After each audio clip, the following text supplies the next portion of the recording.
വയനാടിന്റെ സാഹചര്യത്തില് മുണ്ടക്കയില് നമുക്ക് മൺമറഞ്ഞു പോയ കുറെ കുരുന്നുകളുണ്ട്.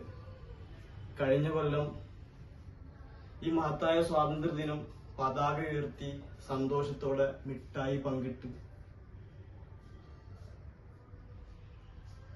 സന്തോഷം നിറഞ്ഞൊരു നിമിഷം ചാലിച്ചുകൊണ്ട് ഒരു മനോഹരമായ ഒരു സ്വാതന്ത്ര്യ ദിനം ആഘോഷിച്ച കുറെ കുരുന്നുകൾ ഈ സ്വാതന്ത്ര്യ ദിനം ആഘോഷിക്കുമ്പോൾ ഇന്ന് ആ സ്കൂൾ അവിടെ ഇല്ല, ആ കുട്ടികളില്ല, സന്തോഷങ്ങളില്ല, മനോഹരമായ ഇന്ത്യയുടെ ത്രിവർണ്ണ പതാക അവിടെ ഉയരുന്നില്ല. പകരം സങ്കടങ്ങളും നഷ്ടപ്പെടലുകളുടെ വേദനകളും വിഷമങ്ങളൊക്കെ നിറഞ്ഞ ഒരു അന്തരീക്ഷമാണുള്ളത്.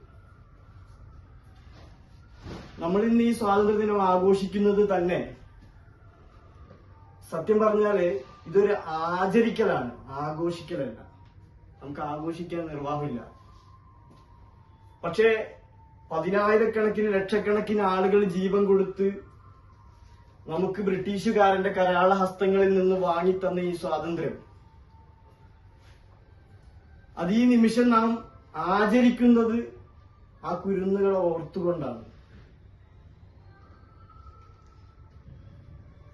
ആ സ്കൂളിന്റെ ചിത്രം മനസ്സിലേക്ക് വരുമ്പോ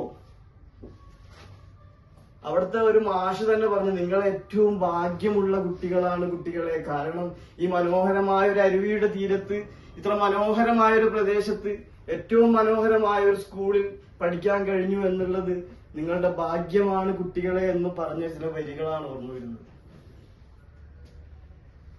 ഇന്ന് ആ ഭാഗ്യം പ്രകൃതി കൊണ്ടുപോയിരിക്കുന്നു.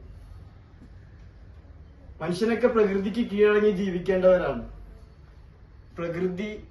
പ്രകൃതിയെ കീഴടക്കാൻ മനുഷ്യൻ ഇതുവരെ ഇത്രയും ശാസ്ത്ര സാങ്കേതിക വിദ്യകൾ ആർജിച്ചെടുത്തിട്ട് പോലും പ്രകൃതിയെ കീഴടക്കാൻ ഇതുവരെ ഒരു ശക്തിക്കും കഴിഞ്ഞിട്ടില്ല.